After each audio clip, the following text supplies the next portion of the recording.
여러분, 디모데후서가 어떤 책입니까? 디모데후서 여러 번 했는데 사도 바울의 일대기를 놓고 보면 디모데후서가 어떤 책입니까? 유언과도 같은 책이라고 그랬습니다. 왜냐하면 사형당하기 직전에 쓴 마지막 책입니다. 그것도 제자 디모데에게 쓴 책입니다. 여러분, 그러니까 이 사도 바울이 이 디모데후서를 쓸 땐 굉장히 상황이 열악했습니다. 말 그대로 감옥이었고, 그 마머틴 감옥 있다가 천국의 계단교회 밑에 있는 감옥으로 사형을 집행하기 직전에 옮겨졌고, 그리고 거기서 순교당합니다. 사도 바울의 서신 13권 가운데 13번째 책입니다. 그래서 우리가 흔히 디모데후서를 목회서신 그렇게 분류는 하지만 별칭이 있습니다. 바울의 유언서 그렇게 얘기합니다. 제자 디모데에게, 여러분, 마지막이라고 하는 단어는 모두에게 정말 애틋함을 주는 단어이기도 하고 비장함을 주는 단어이기도 하잖아요. 근데 거기에 이렇게 말씀을 쓴 겁니다. 모든 성경은 하나님의 감동으로 된 것으로 교훈과 책망과 바르게 함과 의로 교육하기에 유익하다. 그러니 너는 성경을 붙잡고 살아라, 그 말이죠. 그러니까 성경은, 말씀은, 약속은, 계명은 아무리 강조해도 지나치지 않습니다. 우리 교회가 이제 작년에 성경 일독 프로그램을 했지만 3월부터인가 중간에 시작을 했어요.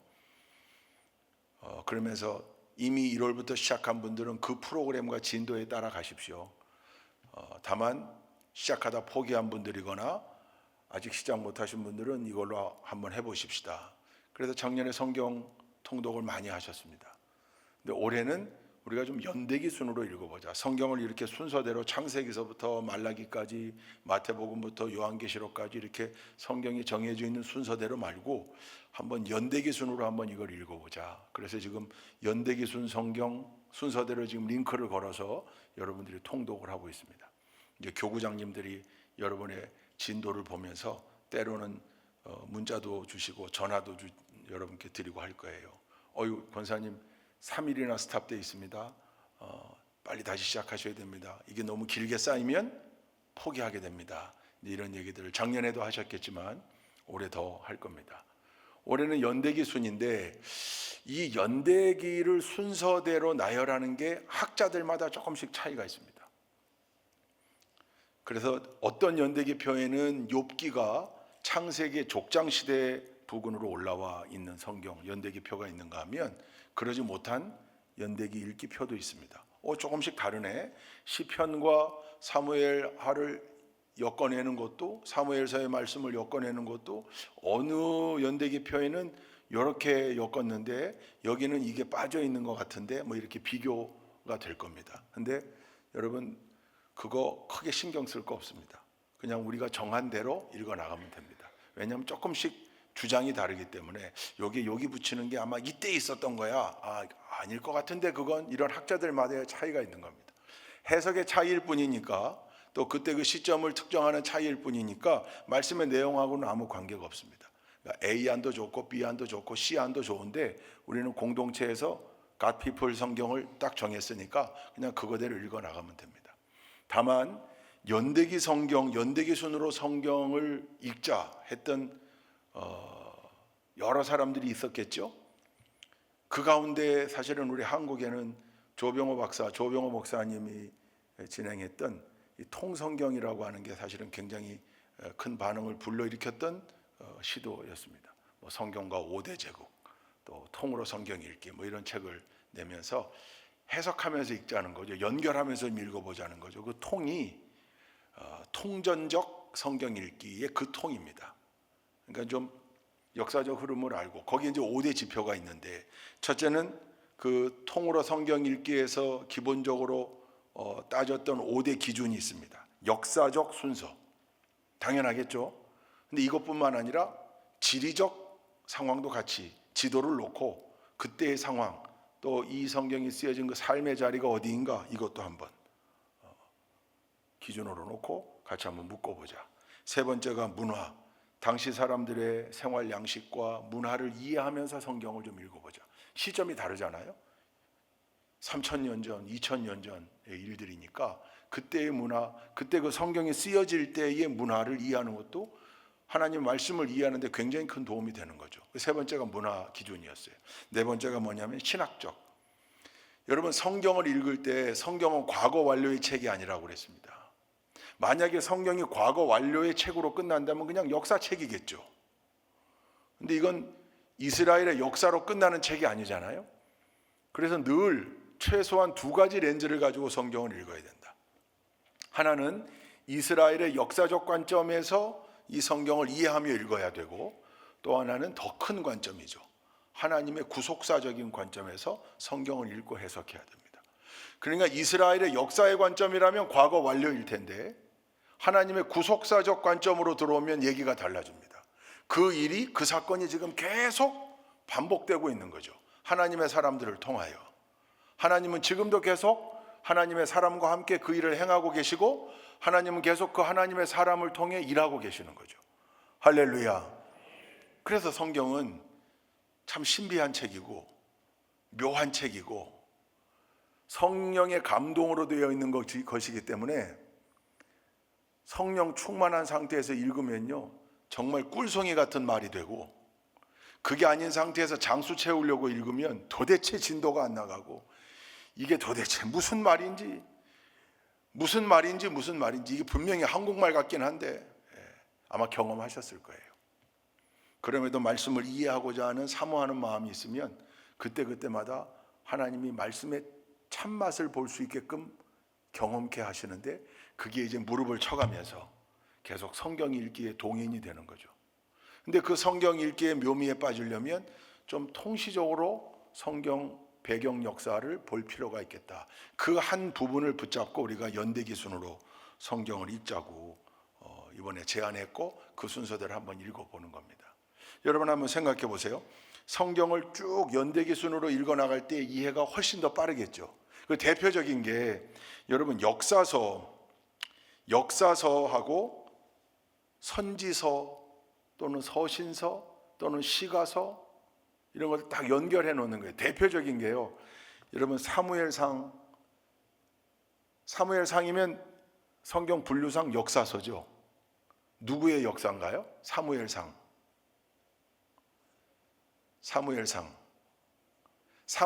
누가 주로 나와요? 사무엘이 있었는데 누가 주로 나올까요? 사울.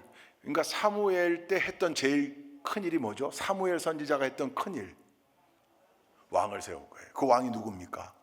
최초의 왕이 사울이었고, 그 사울이 지독히 미워했던 자기 사위 다윗, 그 이야기가 사무엘상에 주로 나오잖아요. 뒷부분에.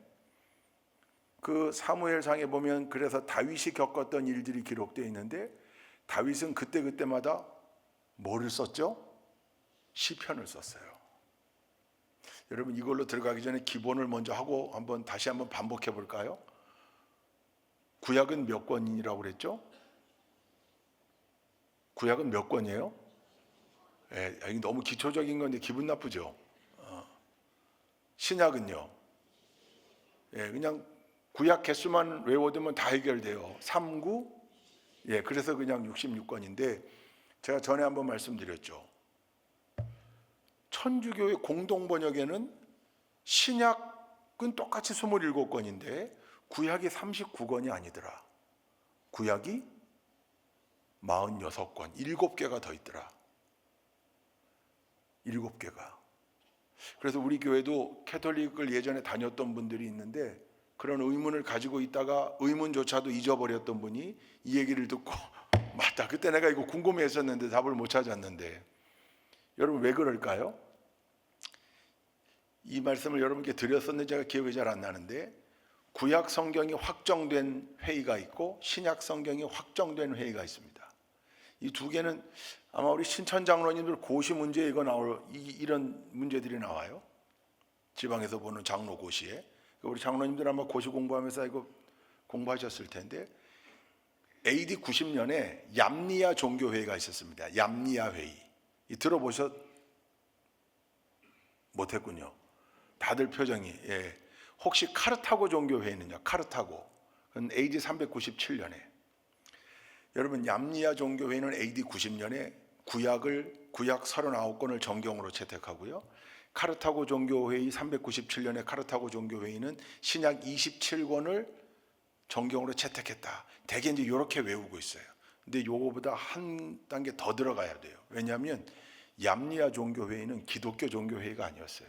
그건 유대교의 종교회의였습니다. 유대교 라바이들이 모여가지고 AD 90년이니까 언제예요? 예수님 돌아가신 그 세기예요. 예수님 공생의 세기에서 50년, 60년 지난 그때예요. 그래서 사실은 크리스찬들이 왕성해지는 거에 위기를 느낀 유대교가 모여가지고 회의하면서 39권의 구약 성경을 정경으로 채택해요. 자기들의 구약 성경으로. 근데 이건 기독교 회의가 아니었잖아요. 기독교 회의가. 그런데 유대교에서 라바이들이 정한 구약 39권의 성경이 기독교인들에게도 그대로 읽혀졌던 구약이거든요. 그게 카르타고 397년 종교회의에 가서 사실은 똑같이 신약 27권을 정하고 구약은요 카르타고 종교회의에서 46권으로 정해요. 근데 그 46권은 왜 46권이 됐는가? 헬라어 성경 70인역이라고 알렉산더가 죽은 다음에 헬라어를 쓰게 된 많은 사람들이 히브리어 성경을 못 읽으니까 성경을 알렉산드리아에서 랍비들 데려다가 각 지파에 6명씩 데려다가 72명 방에 가둬놓고 성경을 번역했는데 헬라어로 번역했을 때 그 성경을 70인역이라고 그러고 영어로는 셉두아진트라고 그러는데 그 성경이 46권이었어요. 헬라어를 기준으로 하면 46권. 히브리어로 기록된 것만 구약 정경으로 채택했던 얌리아에서는 39권. 그래서 여러분 사실은 카르타고 종교회의 때부터 종교개혁 때까지 1200년 동안 약 1200년 동안 구약 성경은 46권이었어요. 근데 마틴 루터가 종교개혁의 깃발 들면서 종교개혁가들이 아니다. 최초의 39권으로 채택했던 그때의 전통, 히브리어의 전통으로 돌아가자. 그래서 우리 기독교회가 39권, AD 90년에 유대교에서 인정했던 39권, 그걸 인정하게 된 거예요. 이게 조금 복잡할 수 있는데 머릿속에 넣어두면 좋겠어요. 39권, 27권, 66권이 종교개혁 이후에 우리의 성경이고 27권 신약은 변한 적이 한 번도 없고 다만 그 옛날부터 46권이 됐다가 인정됐다가 39권이 인정됐다가 변화가 좀 있었구나. 천주교는 옛날 거 헬라어로 된 거 그거 붙잡고 있고 우리는 개혁하면서 39권으로 우리가 그걸 인정했다. 결정했다. 옛날 원래의 결정으로 돌아가자. 우리가 결정했다기보다는 원래의 결정으로. 그래서 구약은 히브리어로 된 성경만, 신약 27권은 헬라어로 된 거. 이렇게 여러분 기억하시면 됩니다. 이게 정경이 된 거예요. 그리고 성경은 장르 순으로 엮여져 있다. 시간 순이 아니고, 그죠? 우리가 이미 그걸 알기 때문에 연대기 순으로 성경을 읽자고 하는 거죠. 성경에 대한 기본 지식을 여러분 머릿속에 넣어놓고 연대기로 성경을 읽을 때 어떻게 입체적으로 성경을 이해할 수 있을까? 한번 몇 가지 사례를 보겠습니다. 사무엘상 19장을 한번 읽어볼까요? 사무엘상 19장 8절부터 17절까지인데 한번 빠른 속도로 읽어보십시다. 시작. 또 전쟁이 일어나니 다윗은 출전하여 블레셋 사람들과 싸웠다. 다윗이 그들을 쳐서 크게 무찌르니 블레셋 사람들이 다윗 앞에서 도망쳤다. 그런데 사울이 창을 들고 궁중에 앉아 있을 때에 주님께서 보내신 악한 영이 또 사울을 강하게 사로잡았다. 다윗이 수금을 타고 있는데 사울이 창으로 다윗을 벽에 박으려고 하였다. 다윗이 사울 앞에서 피하였으므로 창만 벽에 박혔다. 다윗은 도망하여 목숨을 건졌다. 바로 그날 밤에 사울이 다윗의 집으로 부하들을 보내어 그를 지키고 있다가 아침에 죽이라고 시켰다. 그러나 다윗의 아내 미갈이 그에게 당신은 오늘 밤에 피하지 않으면 내일 틀림없이 죽습니다 하고 경고하였다. 미갈이 다윗을 창문으로 내려보니 다윗이 거기에서 달아나서 목숨을 건졌다. 한편 미갈은 집안에 있는 우상을 가져다가 침대에 누이고 그 머리에는 염소털로 짠 망을 씌우고 그 몸에는 옷을 입혔다. 사울의 부하들이 다윗을 잡으러 오자 미갈은 남편이 병에 들어 누워 있다고 말하였다. 그러자 사울은 다윗이 정말 아픈지 확인하여 보라고 그 부하들을 다시 보내면서 자기가 직접 죽일 터이니 그를 침대째로 자기에게 들고 오라고 하였다. 부하들이 와서 보니 침대에는 집 안에 있던 우상이 누워 있었다. 머리에 염소털로 짠 망을 씌운 채 뉘어 놓은 것이었다. 사울이 미갈에게 호통을 쳤다. 내가 왜 나를 속이고 원수가 빠져나가서 살아날 수 있게 하였느냐. 그러자 미갈은 다윗을 빠져나가지 못하게 하였다가는 다윗이 자기를 죽였을 것이라고 사울에게 대답하였다. 사울이 계속 자기 사위 다윗을 죽이려고 시도를 하고 있고, 그때 자기의 딸 미갈이 자기 남편 다윗을 구사일생으로 살려내는 장면이 이 사무엘상 19장에 기록되어 있는데, 시편 59편으로 가보십시다. 시편 59편. 시편 59편에 거기 위에 보면 제목에 뭐라고 되어 있냐면, 사울이 다윗을 죽이려고 사람을 보내어서 그의 집을 감시하고 있을 때 다윗이 지은 시.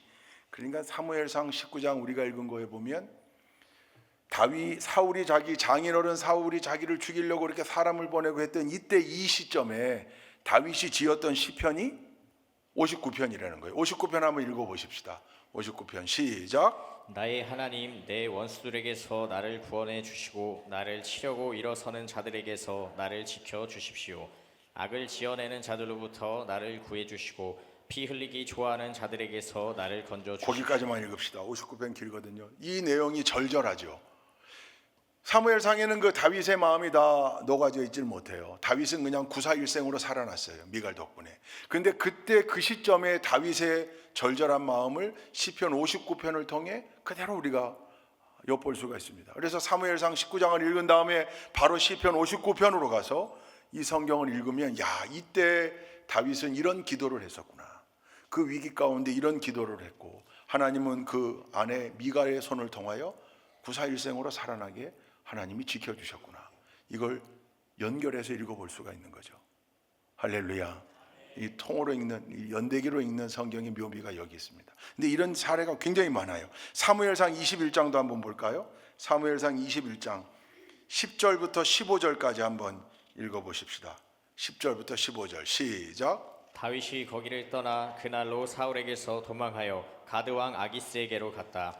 아기스의 신하들이 왕에게 보고하였다. 이 사람은 분명히 저 나라의 왕 다윗입니다. 이 사람을 두고서 저 나라의 백성이 춤을 추며 이렇게 노래하였습니다. 사울은 수천 명을 죽이고 다윗은 수만 명을 죽였다. 다윗은 이 말을 듣고 가슴이 뜨끔했다.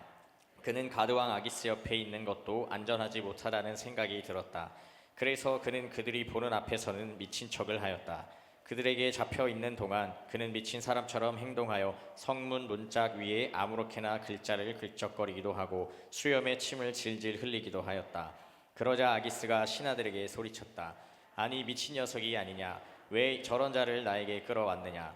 나에게 미치광이가 부족해서 저런 자까지 데려다가 내 앞에서 미친 짓을 하게 하느냐? 왕궁에 저런 자까지 들어와 있어야 하느냐? 유명한 일화죠. 블레셋의 가드로 도망갔다가 정체가 탄로나니까 사실은 큰 위기를 당했던, 그래서 미친 척했고 침을 흘리고 극적거리기도 했고 땅에다가 턱도 열었겠죠. 이렇게 열었겠죠, 그죠? 침 흘리면서. 그때 그런 일화를 여기 사무엘기상 21장에 써놨는데, 다윗이 이때 지었던 시편이 두 개 있습니다. 34편으로 한번 가볼까요? 시편 34편.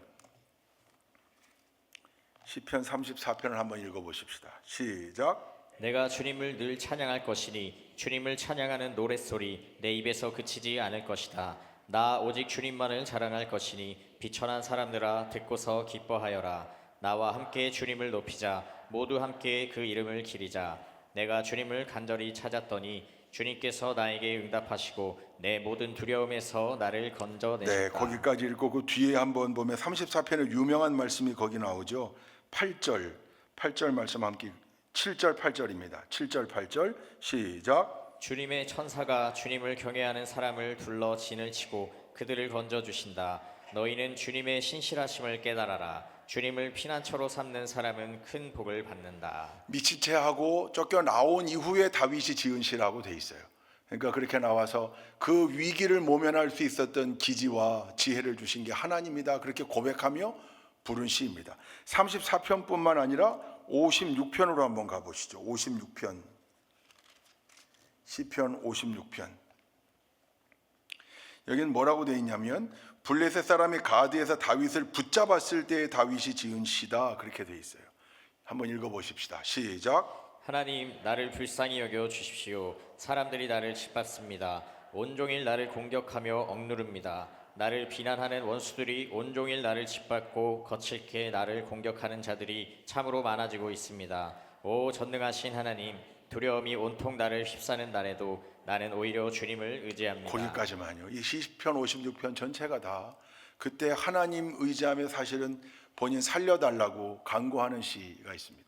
그러니까 이 다윗의 삶 속에서 순간순간 하나님을 찬양했던 다윗의 저작 시편들이 이런 위기의 순간과 무관할 리가 없죠.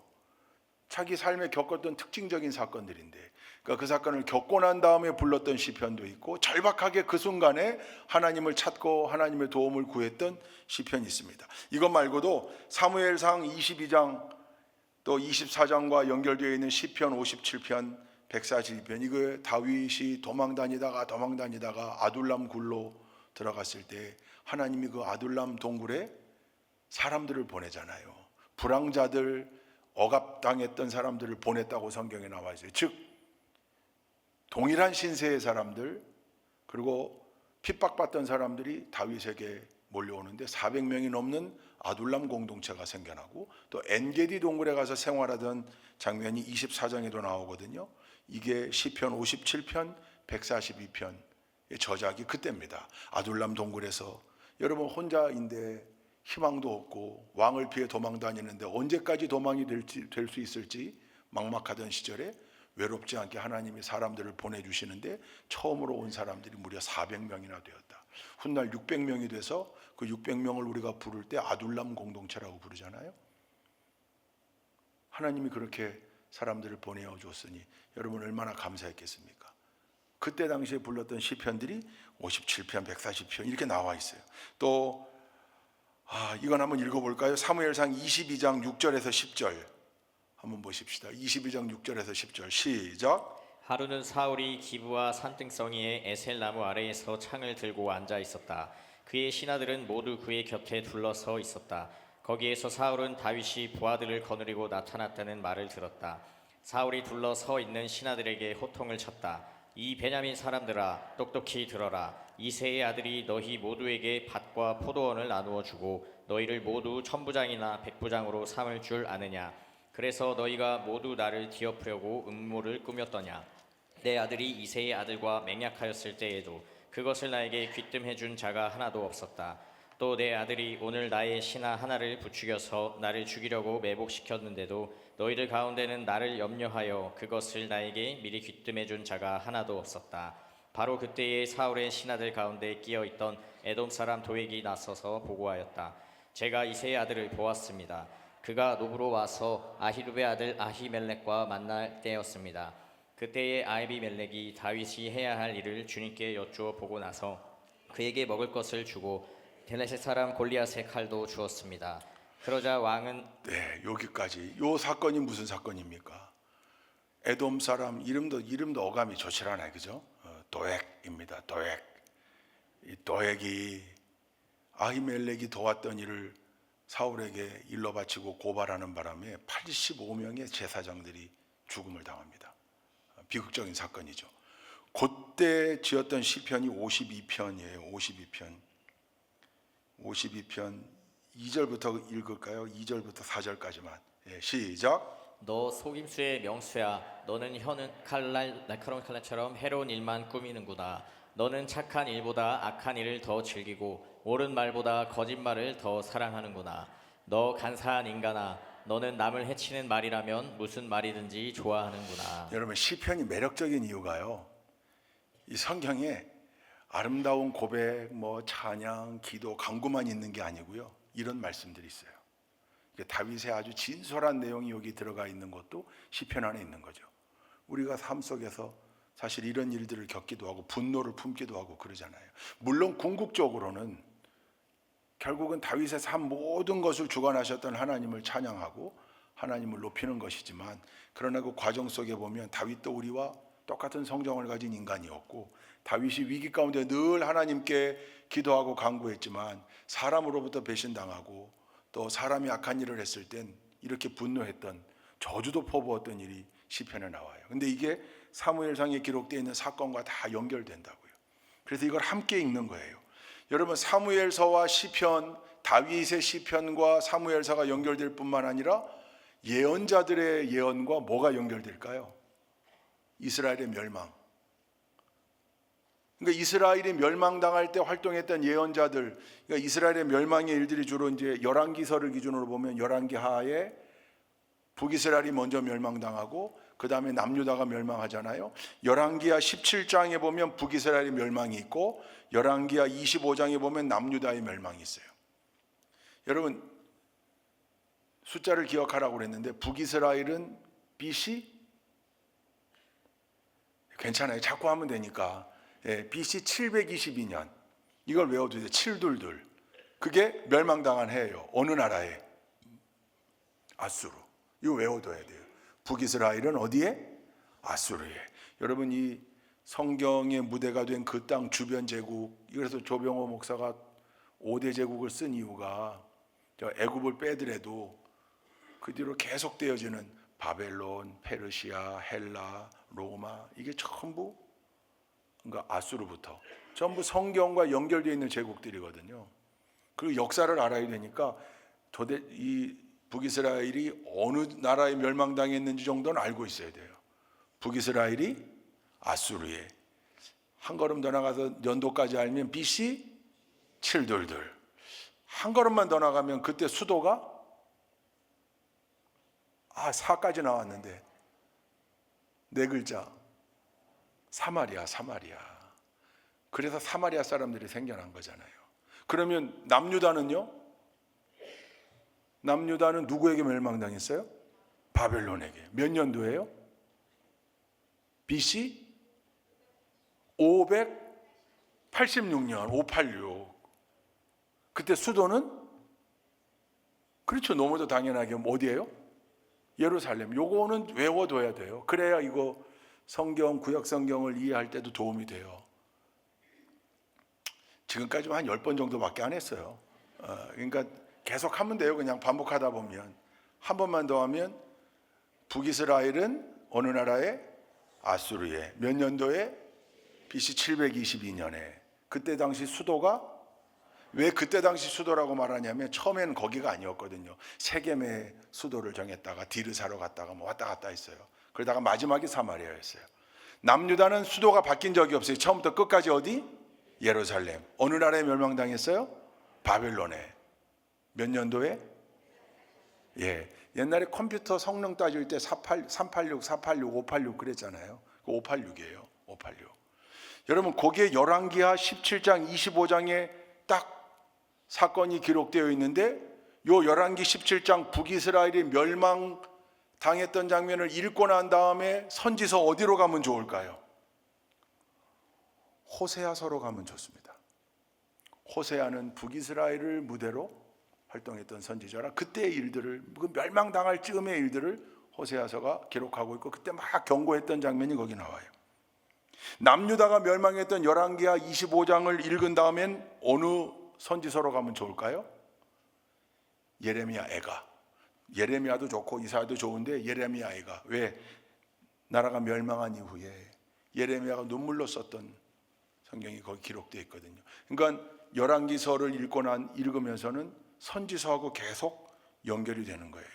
호세아서, 아모스서, 이사야서, 미가서, 예레미야서, 하박국서, 이게 다 그때쯤의 일들이에요. 막 멸망하기 직전에. 호세아와 아모스는 북이스라엘을 향하여, 이사야, 예레미야, 하박국 이런 선지자들은 남유다를 향하여 죽는다. 니들 죽는다. 돌아오라. 여호와께 돌아오라. 그러니까 이걸 같이 그 시기로 읽으면, 성경 순서대로 읽다 보면 열왕기하 읽고 한 6개월 지나야 아마 하박국 읽게 될걸요. 3개월 지나야 하박국. 다 잊어버리고, 물론 또 하박국 읽으면서 열왕기하의 사건을 생각할 수 있지만 이걸 같이 읽어 놓으면 훨씬 더 그 말씀들을 오랫동안 기억할 수 있습니다. 이게 신약에도 그대로 와요. 특히 신약은 어느 책하고 서신서들이 계속 연결될까요? 신약의 어느 책하고? 신약의 사도행전이 바울의 서신서하고 계속 연결되죠. 왜요?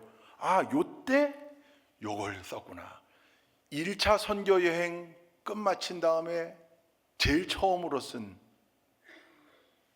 사도 바울의 서신서가 갈라디아서예요. 그래서 1차 선교 여행 부분을 쭉 읽은 선교 여행 부분을 읽은 다음에 왜 갈라디아서를 썼는가? 이방인들 지역에 가서 복음 전하고 복음 전하면서 계속 뭘 강조했냐면 율법이 아니야. 니들 이방인인데 뭐 율법이 아니야. 율법으로 구원받는 게 아니야. 오직 믿음으로 구원받는 거야. 이방인들에게 복음 전하고 난 다음에 다시 돌아가서 갈라디아 교인들에게 그거 다시 강조하는 거예요. 다른 거 아니다. 다른 거 아니다. 내가 그리스도와 함께 십자가에 못 박혔나니 그런즉 이제는 내가 사는 것이 아니요 오직 내 안에 그리스도께서 사시는 것이라. 이제 내가 육체 가운데 사는 것은 나를 사랑하사 나를 위하여 자기 자신을 버리신 하나님의 아들을 믿는 믿음 안에서 사는 것이다. 이게 갈라디아서 2장 20절이거든요. 아주 유명한 구절, 요절 말씀이에요. 그런 글을 쓴 이유가 있는 거죠. 1차 선교여행 이방인 지역에 가서 복음 이방인들에게 다 전한 다음에 그렇게 편지 쓴 거예요. 2차 선교여행을 읽은 다음에는 2차 선교여행 때 제일 큰 사건이 건너와서 우리를 도우라잖아요. 유럽으로 올라갔어요. 그래서 네아폴리에 상륙했고 빌립보에 가서 처음 루디아 복음의 열매를 맺고 그 다음 데살로니가에 가서 데살로니가 사건이 나오잖아요. 거기 그냥 불과 얼마 못 복음 전하고 도망 나왔는데 2차 선교여행 끝난 다음엔 데살로니가 고린도에 머물면서 사도 바울이 데살로니가에 편지 쓰거든요. 이걸 연결해서 읽는 거죠. 3차 여행도 또 로마로 가는 과정을 읽고 난 다음에 그 다음에 사도행전 이후 이게 다 연결되어 있어요. 그래서 여러분 성경을 다 우리 머릿속에 넣기는 어려워요. 30년 목회한 저도 성경의 모든 내용들을 다 머릿속에 넣고 있다? 결코 자신할 수 없습니다. 그러나 성경을 읽으면 읽을수록 성경에 대한 깊이 있는 눈이 생기게 되는데 이걸 조금 더 효율적으로 여러분 성경을 이해하려면 그리고 말씀을 들을 때에도 물론 설교할 때에도 그 말씀의 역사적 배경이나 스토리의 배경을 다 설명하지만 그러나 이런 지식이 있을 때 연결이 되면 훨씬 더 이해하기가 좋고 또 그때 당시의 사람들이 이런 표현을 하며 하나님 앞에 기도도 했고 간구했고 노래했고 또 쓰임 받았다는 게 절절하게 와닿고 거기서 끝나는 게 아니라 어느 순간에 그 말씀과 내용이요 지금 내 삶의 환경과 내가 처해 있는 처지에 꼭 들어맞을 때가 있어요. 소름 돋게 전율이 일 정도로 하나님이 2000년 후에 나를 위해서 바울로 하여금 요 말씀을 쓰게 했나? 그런 질문이 스스로에게 생기면 정답은 뭡니까? 아멘입니다. 그게 구속사적으로 성경을 바라보는 거예요. 하나님의 전지하시고 전능하시고 위대하신 계획이 시공간을 초월하여 우리 모두에게 섭리되어 있는 그래서 이제 어떤 분들은 그걸 일반적 로고스가 아니라 그럼 레마다 레마 나에게 꼭 들어맞는 말씀 여러분 이런 말씀의 체험들이 있어야 신앙도 더 성숙해지고 성경을 더 가까이 할 수 있거든요. 그 방법으로 우리가 연대기 읽기를 시작하고 있는 겁니다. 이제 불과 아직 채 일주일이 안 됐어요. 내일이 일주일이네요. 지난주 목요일부터 시작했으니까 주일은 빼면 6일이에요. 아직 시작 못하신 분 여기 있죠? 쓱 보니까 12분이 계신 것 같아요. 시작 못하신 분은 반드시 시작하셔서 조금 늦게 시작하시는 분들은 사실은 그날 읽어야 될 분량을 먼저 읽고 지나간 부분들을 읽어도 괜찮아요. 읽어가면서 올해는 내가 조금 더 다르게 성경을 읽을 때 내 마음속에 좀 남는 말씀들이 많았으면 좋겠다. 예전에 저희 때는 영어 수학 공부했던 교재가 유명한 게 2개 있었어요. 대부분 기억하실 거예요. 영어는 성문 기본 영어였고요. 처음 문법책 볼 때 나중에 맨투맨이라는 게 나왔지만 수학은 무조건 정석이었어요. 다 그거 가지고 공부했잖아요. 그죠? 근데 대개 공부의 취미를 자꾸 자꾸 잃어버리는 점점 잃어버리는 학생들의 특징이 챕터 1장을 못 넘어가는 거예요. 꼭 문장 5형식 그것만 그냥 그거 했다가 다시 또 그 다음에 또 시작하면 또 다시 1장부터 또 했다가 수학 정석이 아마 챕터 1이 집합이었을 거예요. 그래서 이렇게 군대 가서 집합을 잘했나? 그것만. 그래서 이게 필요해. 뭐가 필요하냐면 몰라도 자꾸 넘기는 훈련이 필요해요. 여러분 그걸 조금 리얼하게 표현하면 올 한 해 물론 이제 태블릿이나 스마트폰으로 읽는 분들도 있지만 성경책을 기준으로 하면 성경에 침을 좀 바르는 한 해가 되면 좋겠다. 자꾸 침을 발라서 그게 잘 뭔지 이해가 안 돼도 사실은 읽으면 넘기는 거죠. 근데 연대기로 함께 놓고 시편도 놓고 선지서도 놓고 같이 읽다 보면 아 이게 그런 거였구나도 되고 그건 이해의 영역이라면 성경은 이해를 위해서 읽는 건 아닙니다. 지식으로 여기다 남겨두려고 읽는 건 아니에요.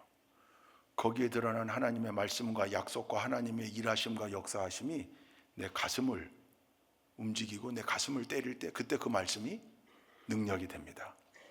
근데 그렇게 체험하려면 어찌됐건 성경을 끼고 살아야 됩니다. 그리고 이 말씀은요 모든 성경은 하나님의 감동으로 된 것으로 교훈과 책망과 바르게 함과 의로 교육하기에 유익하다고 그랬잖아요. 그러니까 성경을 읽으면 네 가지가 유익해지는 거예요. 교훈을 얻어요. 스스로를 돌아보며 꾸짖는 하나님의 음성을 듣게 돼요. 바르게 세우기 위한 목표를 알게 돼요. 어떻게 해야 바르게 되는 건가? 그리고 그 말씀으로 내가 의롭게 될 뿐만 아니라 자녀도 또는 동역자도 의롭게 교육할 수 있어요. 그 말씀을 그대로 전함으로. 그러기 위해선 말씀의 칼을 우리가 각각 가져야 됩니다. 설교를 듣는 시간도 너무 중요하지만 여러분이 말씀을 읽어가면서 말씀과도 가까워지게 노력하는 삶을 살 때 올 한 해 우리가 그저 성경 다독했다, 몇 장 읽었다 또는 일독했다 이것만이 아니라 성경 일독 매우 의미가 있습니다. 내가 올해는 성경 일독했다. 연말에 되게 뿌듯할 거예요. 그렇게 일독으로 끝나지 않고요. 그 다음에가 되면 또 더 열심히 읽어서 2독하게 되고요. 3독하게 되고요. 그때 말씀의 바다에 빠집니다. 여러분 그 체험이 우리 성도님들 모두에게 있기를 올 한 해 동안 열심히 말씀과 가까운 삶을 살고 성경에 침 바르는 올 한 해가 될 수 있기를 주님의 이름으로 축원드립니다.